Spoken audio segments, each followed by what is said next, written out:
ሰላም ክቡራንና ክቡራት ውድ ተመልካቾቻችን እንዴት ናችሁ? ፕሮግራማችን ተጀምሯል። በዛሬው ቆይታችን የተወዳጇና ስመጥሯ ተዋናይ ሀረገወይን አሰፋ የህይወት ታሪክና ስራዎቿን ወደ እናንተ እናደርሳለን። መልካም ጊዜ፣ መልካም ቆይታ ይሁንላችሁ።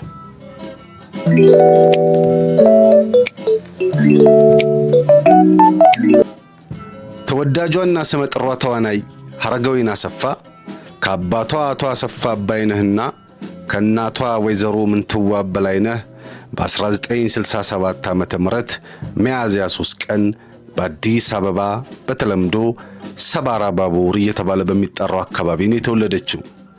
እድገቷን በዛው ሲሆን የአንደኛ ደረጃ ትምህርቷን በሉተራን ሚሽንና እድገት ፋና ትምህርት ቤት፣ የሁለተኛ ደረጃ ትምህርቷን ደግሞ ምኒልክ ሁለተኛ ደረጃ ትምህርት ቤት ተከታትላለች።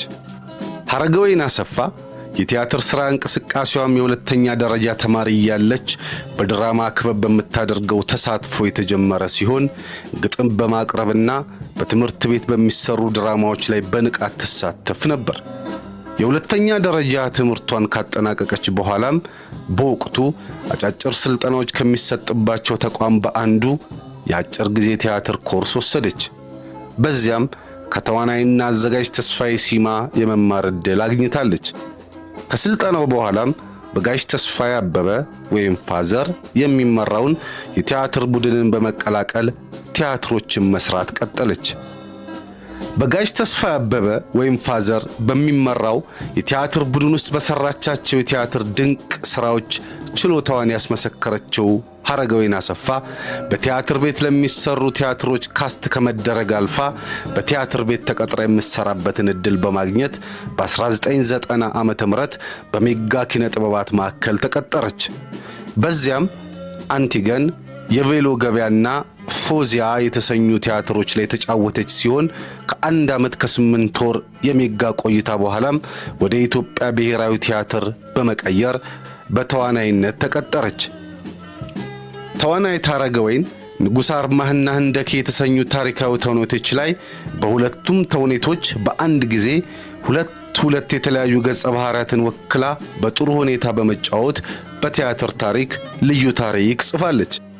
አሰፋ በቲያትር ፊልምና በሬዲዮ ድራማዎች ላይ በተዋናይነት ከመሳተፍ ባሻገር የሬዲዮ ቴሌቪዥን ፕሮግራም አዘጋጅ ሆና አገልግላለች።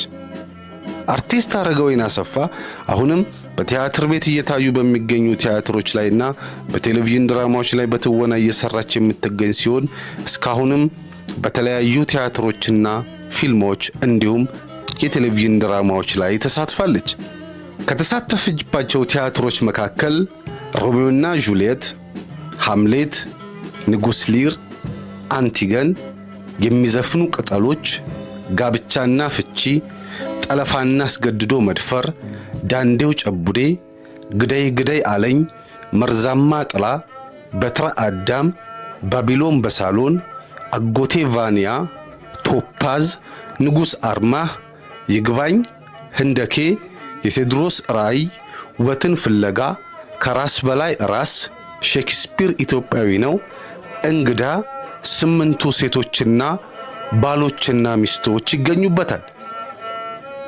ከተሳተፈችባቸው ፊልሞች መካከል ደግሞ አማላዩ፣ ድፍረት፣ ውበትን ፍለጋ፣ ዙምራ፣ የበደል ጽዋ፣ ናዲያ፣ ሀብትሽ ሀብቴ፣ እናፋታለን፣ ሰላዮቹ፣ ስውር ውጊያ፣ አላዛር፣ ያልተነካ የሚሉት ላይ የተሳተፈች ሲሆን የቴሌቪዥን ድራማዎች ደግሞ እጮኞቹ፣ የቬሎ ገበያ፣ ፎዚያ፣ ዳና፣ በመሃልና ሳሎኑ ናቸው።